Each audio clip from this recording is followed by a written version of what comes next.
ಶತಂ ಮಾಂಗಲ್ಯ ಮುಹೂರ್ತ ಸುಮುಹೂರ್ತೋಸ್ತು ಸುಪ್ರತಿಷ್ಠಿತಮಸ್ತು.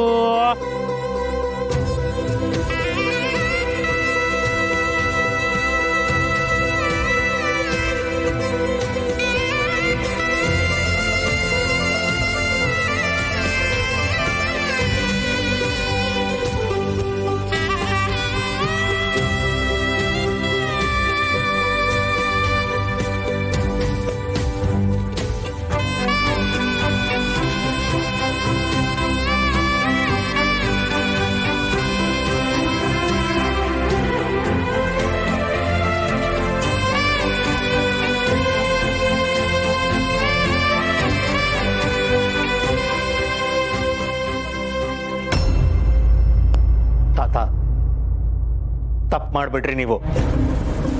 ನೀವೇನೋ ಹೇಳಿದ್ರಿ, ಆದ್ರೆ ಇವ್ರಿಗಾದ್ರೂ ಬುದ್ಧಿ ಇಲ್ವಾ? ನಾನೀ ಮದ್ವೆನ ಒಪ್ಪಲ್ಲ. ಇನ್ಮೇಲೆ ನಾನು ನಿನ್ನ ಅಮ್ಮ ಅಂತ ಕರೆಯೋದು ಇಲ್ಲ. ನಿನ್ನ ಋಣ ಇಲ್ಲಿಗೆ ಮುಗೀತು. ಇವ್ರು ನನ್ನ ತಾಯಿನೇ ಅಲ್ಲ.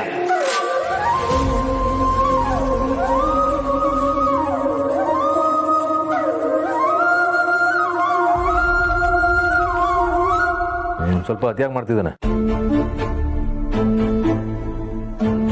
ಬರ್ತಾರ ಕೋಪಕ್ಕೆ ನಂಗೆ ಏನ್ ಮಾಡ್ಬೇಕು ಅಂತಾನೆ ಗೊತ್ತಾಗ್ತಿಲ್ಲ. ಏನ್ ಮಾಡ್ಲಿ ನಾನು? ನಾನಂತೂ ಅವ್ರ ಹತ್ರ ಯಾವತ್ತೂ ಮಾತಾಡಲ್ಲ. ಆದ್ರೂ ಅವ್ರ ಮನೆಯಲ್ಲೇ ಕೆಲಸ ಮಾಡ್ತೀನಿ. ಡ್ರೈವರ್ ಆಗಿರ್ತೀನಿ.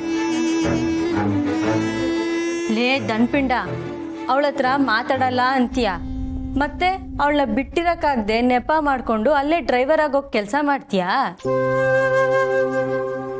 ತಾತ, ಆಕಾಶ ಭೂಮಿ ಒಂದಾದ್ರೂ ಪರವಾಗಿಲ್ಲ, ನಾನಂತೂ ಅವ್ರನ್ನ ಯಾವತ್ತೂ ಮಾತಾಡ್ಸಲ್ಲ.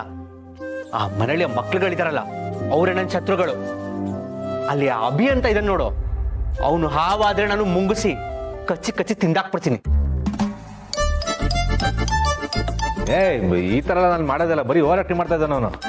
ನಾನು ಒಪ್ಪಲ್ಲ ಇದನ್ನೆಲ್ಲ. ಅಂತೂ ನನ್ನ ಸೊಸೆ ಆ ಮನೆಗೆ ಕಾಲಿಟ್ಟ ಗಳಿಗೆ ಆ ಮನೆ ಮಕ್ಕಳೆಲ್ಲ ಒಂದಾದ್ರು.